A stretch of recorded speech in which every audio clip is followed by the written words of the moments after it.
잘 오셨습니다. 예. 토요일이 휴일이라 또 예배 안 드리고 어디 가셨으면 어떨까 이렇게 걱정하셨는데, 오늘 이렇게 나와 예배하는 여러분들을 하나님이 얼마나 기쁘시게 여기실까. 하나님이 가장 기쁘게 여기시는 게 뭘까? 하나님 앞에 나와 예배하는 겁니다. 이스라엘 민족을 40년의 광야에서 구원하신 목적이 뭐죠? 내가 이 민족으로 예배받기 원해서 그러셨거든요. 그래서 하나님은 지금도 예배하는 자를 찾으시고 우리와 함께하는 줄로 나는 믿습니다. 조직 심리학이라는 책에 보면 그 심리학 박사로서 엘렌 다운스라는 사람이 쓴 책입니다. 신약 서적은 아닌데 이 책의 이름이 리더여 두려움을 물리칠 것이라는 책인데, 심리학을 공부하는 분들 조금씩 읽는 책이라고 봐요. 이 책에 보면 비즈니스에 성공하는 조건을 이 책에서는 이렇게 말합니다. 먼저는 자신의 재능을 신뢰하라. 자신의 탤런트를 신뢰하라는 거죠. 두 번째는 자신의 열정, 패션, 열정을 추구하라. 이렇게 말해요. 그리고 세 번째는 전혀 뜻밖의 이야기를 합니다. 두려움을 물리치라. 이 책의 요지가 뭐냐면, 열정이 있고 재능이 있더라도 사람이 두려움에 빠져 있으면 아무런 성과를 낼 수 없다라는 게 책의 요지입니다. 이 책에 보면 사람이 갖는 두려움, 공포를 두 가지로 설명하는데 의미가 있어요. 첫째가 상태 공포라는 게 있어요. 또 하나는 특성 공포인데, 상태 공포는 뭐냐면 예상치 못한 일이 발생하여 피해를 볼 뻔했을 때 느끼는 감정, 이거 우리가 상태 공포다. 근데 이 상태 공포는 우리 내면 세계에 별다른 영향을 주지 못한다라는 거예요. 중요한 건 뭐냐면 특성 공포라는 겁니다.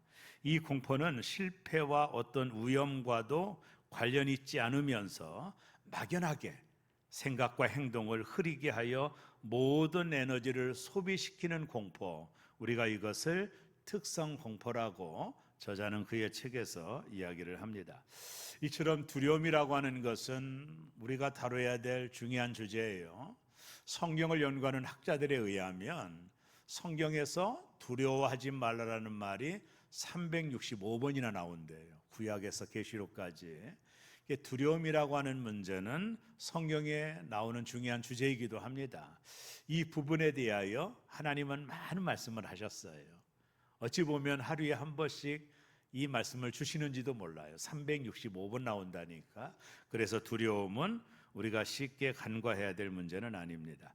우리가 세상을 살아가는 동안에 끊임없는 우리에게 두려움이 몰려오죠. 저도 마찬가지고 누구도 마찬가지입니다. 제가 이 예배 끝나고 우리 권사님도 잠깐 기도해 드렸는데 제 방에 오셔서 우리가 느끼는 이 두려움, 질병에 대한 두려움, 또 경제적인 어려움의 두려움, 또 불확실한 미래에 대한 두려움이 저와 여러분들에게 있다 그 말입니다. 그래서 이 두려움에 대한 문제를 오늘 본문을 통해 속 시원하게 하나님 말씀을 전하면서 은혜를 받으려고 하는데요.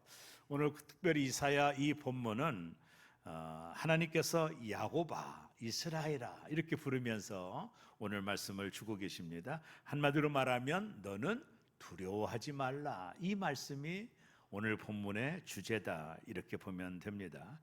자, 우리가 이 두려움 많은 세상을 살아가면서 왜 우리가 두려워하지 말아야 되나? 오늘 본문이 주는 내용은 하나님께서 우리에게 세 가지 약속을 주시기 때문에 우리가 이 땅을 살면서 두려워하지 말아야 된다라고 말씀할 수 있어요. 오늘 말씀을 중심으로 나누기를 원하는데요. 첫째는 뭐냐면 우리는 하나님의 소유라는 거예요. 우리가 두려워하지 말아야 될 첫 번째는 우리는 하나님의 소유다. 여러분 이 사실을 얼마나 믿는지 모르겠어요. 내가 하나님의 소유다. 여러분 마음에 동의하실 줄 모르겠습니다. 이것은 대단히 중요한 신앙의 태도입니다. 오늘 이사야 43장 1절을 우리 다 같이 한번 읽어보겠습니다. 시작. 야곱아, 너를 창조하신 여호와께서 지금 말씀하시느니라. 이스라엘아, 너를 지으신 이가 말씀하시느니라. 너는 두려워하지 말라. 내가 너를 구속하였고 내가 너를 지명하여 불렀나니 너는 내 것이라. 오늘 성경이 뭐라고 말합니까? 내가 너를 창조했다 말씀했어요. 하나님이 우리를 창조하신 거예요. 그죠? 또 하나님이 우리를 지으셨다. 우리를 창조하시고 우리를 지으신 하나님이 너에게 말씀한다. 두려워하지 말라 하면서 마지막 절에 너는 누구 것이다? 내 것이다. 한번 따라합니다. 우리는 하나님 것입니다. 믿습니까? 아멘이십니까? 대단히 중요한 거예요. 우리는 하나님 것이라는 거예요. 여러분, 이게 정말로 믿어지시기를 주의 이름으로 축원합니다.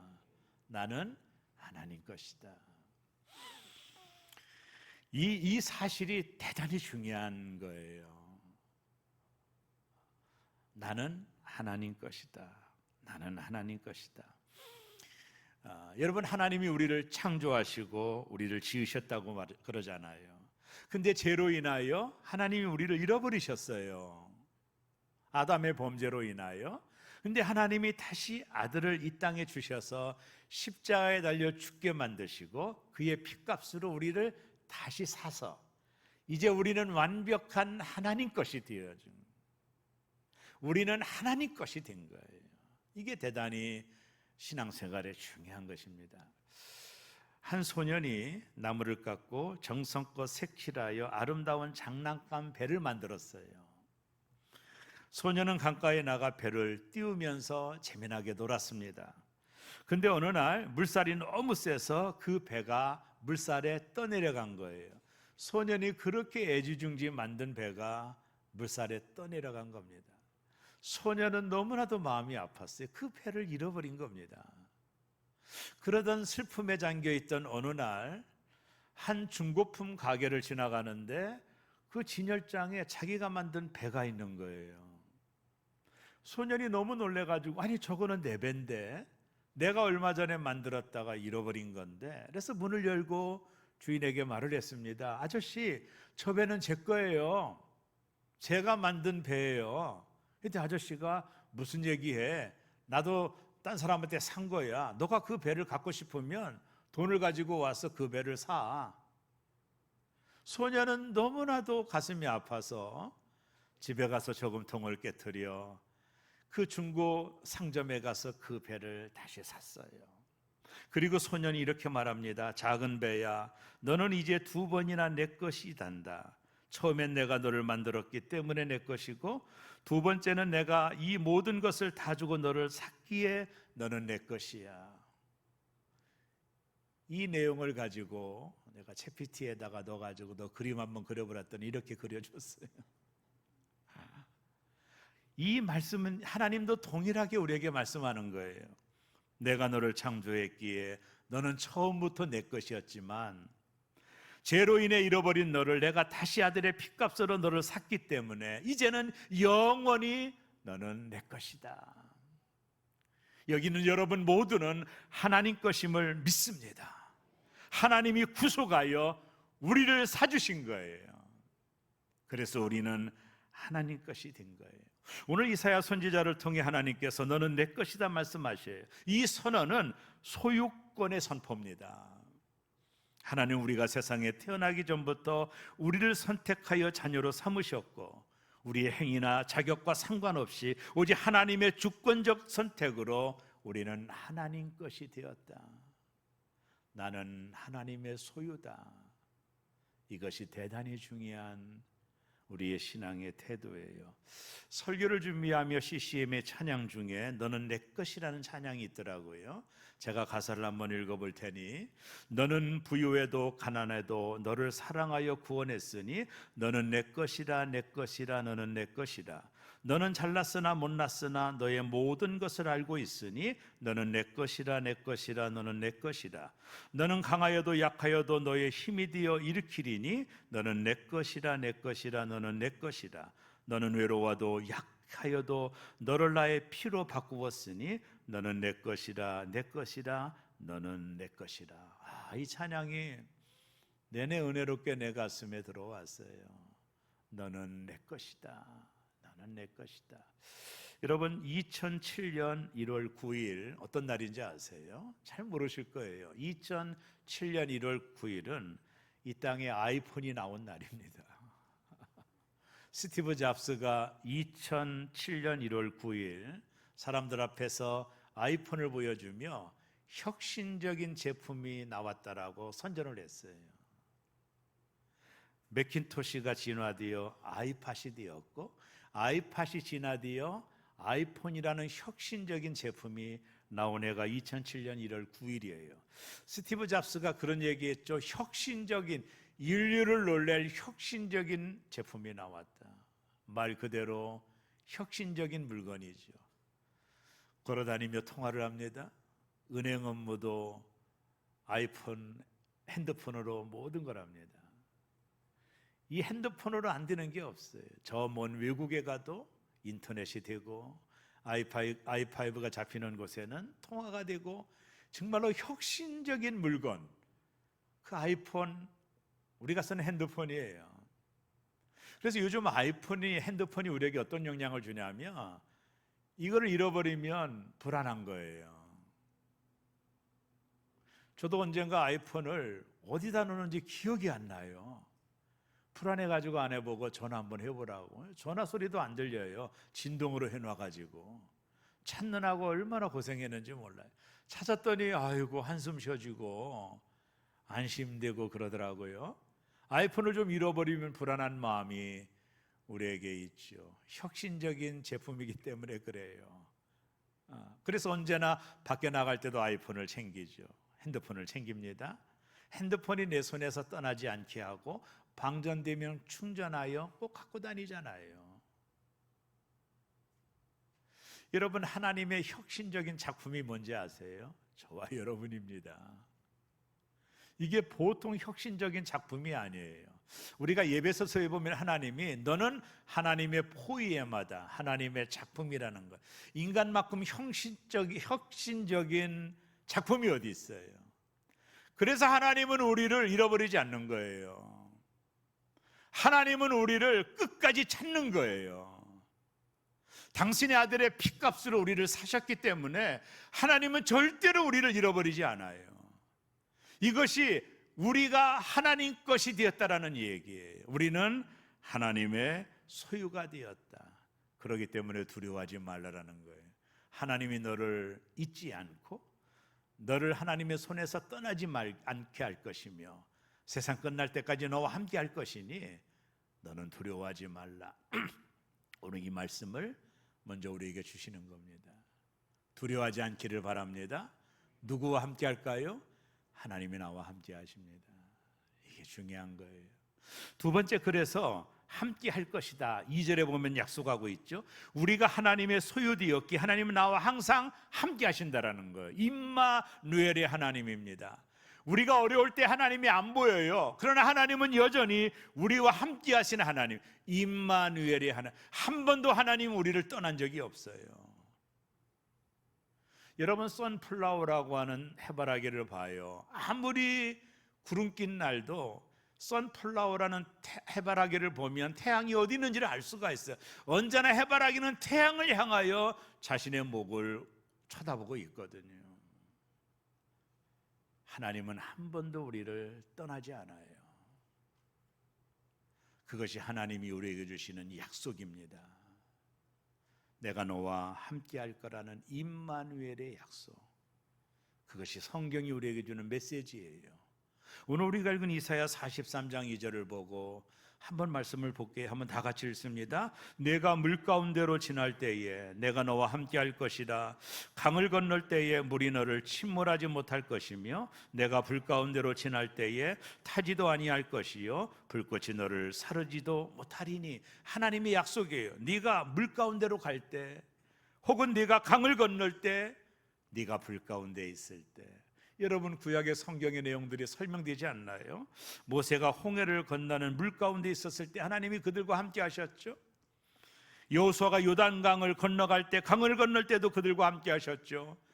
그리고 다니엘과 세 친구가 풀무불에 불 가운데 있을 때도 하나님이 함께 하셨던 것처럼 언제 어디서나 어디서든지 하나님이 내가 너와 함께 할 거라는 약속, 이것이 천지 만물을 창조하신 하나님이 우리에게 주시는 약속이에요. 내가 함께 할 거다. 너를 떠나지 않을 것이다. 너를 지켜줄 것이다. 내가 너와 영원히 함께 할 것이다. 네가 어려운 일을 당하고 시험과 환난으로 어려움을 당해서 불같은 시험, 물 같은 것을 건너며 어려운 가운데 내가 있더라도 내가 너와 함께 할 것이다. 내가 너와 함께 할 것이다. 두려워하지 말라. 내가 너와 함께 할 것이다. 여호수아가 두려움에 떨고 있었을 때 여호수아야 두려워하지 마. 모세와 함께 있던 것 같이 내가 너와 함께 있을 것이다. 두려워하지 말라. 우리가 두려워하지 말아야 되는 이유는 하나님이 우리와 함께 하시기 때문입니다. 우리를 떠나지 아니하시고 우리와 함께 하십니다. 임마누엘의 하나님, 나와 함께 하시는 하나님, 그 하나님을 우리가 온전히 믿을 때 우리 안에 있는 두려움이 사라지는 거예요. 여러분, 다윗이 골리앗 앞에 나아갈 때 왜 두렵지 않았겠어요? 그러나 다윗의 마음속에는 하나님이 나와 함께 한다라는 이 신앙이 골리앗 앞에 나아가게 된 거 아닙니까? 오늘 어떤 두려움에 떨어져 있더라도 하나님이 나와 함께 하심을 온전히 신뢰하는 믿음이 저와 여러분에게 있기를 주의 이름으로 축원합니다. 제가 인생을 사는 동안에 많은 어려움이 있었지만 그때마다 하나님이 지금 나와 함께 하신다라는 이 믿음, 나를 떠나지 않고 나와 동행한다라는 이 믿음이 여러 가지 환난과 어려움 속에서도 승리하게 만들었어요. 하나님이 나와 함께 하신다라는 게 믿어질 때 우리 안에 두려움이 사라지는 놀라운 은혜를 경험하게 되는 겁니다. 어느 지역에서 평화라고 하는 주제로 그림대회가 열렸어요. 많은 학생들이 평화라고 하는 주제로 그림을 그려 제출을 했는데 그 중에 두 그림이 선정이 됐어요. 첫 번째 그림은 잔잔하고 고요한 호수 위에 밝은 하늘이 비치는 그림. 말 그대로 평화롭죠? 잔잔한 호수 위에 맑은 햇빛이 비치는 그림.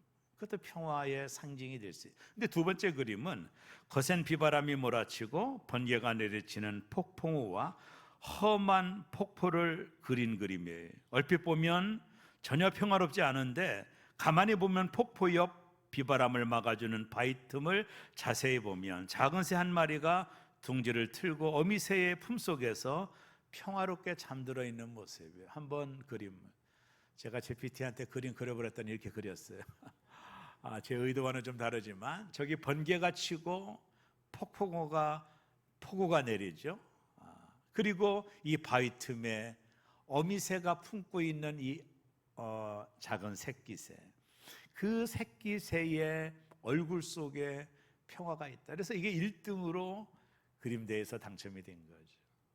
평화라고 하는 것은 좋은 환경이 있다, 그게 평화가 아니라 우리 인생에 비바람이 몰아치고 환난이 닥쳐오고 어려움이 우리에게 찾아올 때, 그러나 우리가 이 하나님의 품 안에 안겨 있는 그 평화를 말하는 거예요. 아무 일이 없는 것이 아니라 그런 상황 속에서도 내가 하나님이 나와 함께 하심을 믿는 그 평화, 평화로다 하늘 위에서 내려오네. 하나님의 품 안에 있는 평화예요. 폭풍우가 불어옵니다. 비바람이 불어옵니다. 우리의 삶에 엄습하는 수많은 어려움이 오지만 내가 하나님의 품에 안겨 찾아오는 평화를 말하는 거예요. 하나님이 함께 하심으로 우리에게 주시는 평화, 그것이 두려움을 몰아내게 하는 거예요. 어떤 무서움을 많이 타는 아이가 있었어요. 아버지가 이 아이에게 이 두려움을 좀 몰아내고 싶어서 어떻게 할까 궁금하다가 하루는 아이에게 심부름을 시켰어요. 너 윗동네 가서 작은 집에 가가지고 아빠 심부름을 해라. 이거 가져와라. 그래서 저녁에 아이를 심부름을 시켰어요. 아이가 이제 동네를 넘어가는데 어두워진 거예요. 그러나 그렇잖아도 애가 두려움이 많은 아이인데 날이 어두워지니까 어디서 막 이상한 소리도 들리고 아이가 얼마나 두렵겠어요. 간신히 산을 넘어 이를 보고 돌아오는 길에는 더 무서워진 거예요. 호랑이 울음소리도 들리는 것 같고 마음이 너무나도 무서워서 얼마나 무서운 마음으로 그 산을 넘어왔던지, 눈을 보니 자기 집에 불빛이 보이는 거, 이제 안심하고 있는데 뒤를 돌아보니, 인기척이 있어서 돌아보니 아버지가 거기 서 계신 거예요. 얘야, 너가 출발할 때부터 나는 너를 떠나지 않았다. 내가 뒤에서 숨어서 너를 지켜주고 있었어. 그때 아들이 그때 알게 된 거예요. 아버지가 나와 늘 함께 하시는구나. 신앙도 마찬가지입니다. 나 홀로 가는 길이 아니에요. 하나님이 나의 등 뒤에서 나를 도우시고 나와 동행하시고 나와 함께 하시는 거예요. 이것이 이 땅을 살아가는 동안에 우리 안에 있는 두려움을 제거하는 놀라운 일이에요. 오늘 이 아침에도 하나님이 우리와 함께 하심을 믿습니다. 우리를 떠나지 아니하시고 우리와 함께 하신 하나님, 그것이 두려움 가운데서 승리하는 우리의 비결이에요. 마지막은요, 하나님이 너를 끝까지 사랑하신다고 하시기 때문에 두렵지 않은 거예요. 때는 우리가 스스로 초라하게 느껴질 때도 있지만, 세상의 기준에 미치지 못하는 것 같은 거듭된 실패로 자존감이 떨어질 때도 있지만, 그러나 하나님 말씀합니다. 너는 내 눈에 넣어도 아프지 않을 만큼 보배롭고 존귀하단다. 하나님이 나를 보시는 거예요. 내가 너를 사랑한다. 우리의 가치는 세상의 평가나 통장 잔고나 사회적 지위에 있지 않아요. 하나님은 그런 것으로 우리를 평가하지 않아요. 우리의 있는 모습 그대로, 창세전에 나를 선택한 그대로 하나님이 나를 사랑하시고 하나님 것이기 때문에 책임져 주시겠다라는 것. 이사야 43장 오늘 4절에 봐요. 내가 내 눈에 보배롭고 존귀하며 내가 너를 사랑하였은지. 하나님 보실 때 우리가 보배롭고 존귀하다는 거죠. 내가 너를 사랑하였은지. 하나님 보시기에는 우리가 보배롭고 존귀하다는, 세상 사람들이 어떻게 보는 건 상관이 없어요. 하나님이 나를 보실 때 보배롭고 존귀하다는. 제가 첫 번째 목회지에서 어떤 그 부부가 아이를 낳아가지고 감사 예배 드려달라고 해서 예배를 드려본 적이 있어요. 근데 제가 아이를 이렇게 보는 순간에 이렇게 못생긴 아기는 내가 머리털 나고 처음 본 것 같아요. 마치 원숭이도 아니고. 근데 그 말을 할 수 있겠어요. 그래서 내가 아이고 이쁘다, 아이고 이쁘다, 거짓말로 그랬거든요. 거기서 뭐 이상하게 생겼다고 할 수 있겠어요? 근데 문제가 뭐냐면 그 엄마예요, 엄마. 엄마가 막 그 아이를 품에 안더니 내 앞에서 목사님 우리 애기 이쁘죠? 막 이러는데 밥을 어떻게 먹었는지 이해가 안 되네. 제가 그때 그걸 알았어요. 야, 콩깍지가 끼면 이게 진짜 다 이뻐 보이는 거예요. 자기 아이니까. 여러분, 하나님이 콩깍지가 끼신 거예요, 우리에게. 그래서 내가 너를 볼 때마다 보배롭고 존귀해, 이렇게 말하는 거예요. 하나님, 나는 그런 사람이 아닌데 무슨 얘기야? 너는 보배롭고 존귀한 나의 자녀야. 왜 하나님이 우리를 사랑하는지 아세요? 하나님은 사랑 그 자체시에요. 요한일서 4장 8절에 보면 사랑하지 아니하는 자는 하나님을 알지 못하나니 이는 하나님은 사랑임이라. 하나님은 뭐라? 사랑임이라. 하나님은 사랑 본체예요. 그래서 하나님은 우리를 사랑하시는 거예요. 끝까지 우리를 사랑하시는 거예요. 우리가 넘어져도, 우리가 실패해도, 혹은 하나님 앞에 죄를 져도 하나님 우리를 외면하지 아니하시고 우리를 끝까지 사랑하시는 거예요. 이 하나님의 사랑에서 끊을 것이 아무것도 없어요. 그 어떤 것도 하나님의 사랑에서 우리를 끊어낼 수가 없어요. 로마서 8장 35절을 봐요. 누가 우리를 그리스도의 사랑에서 끊으리요?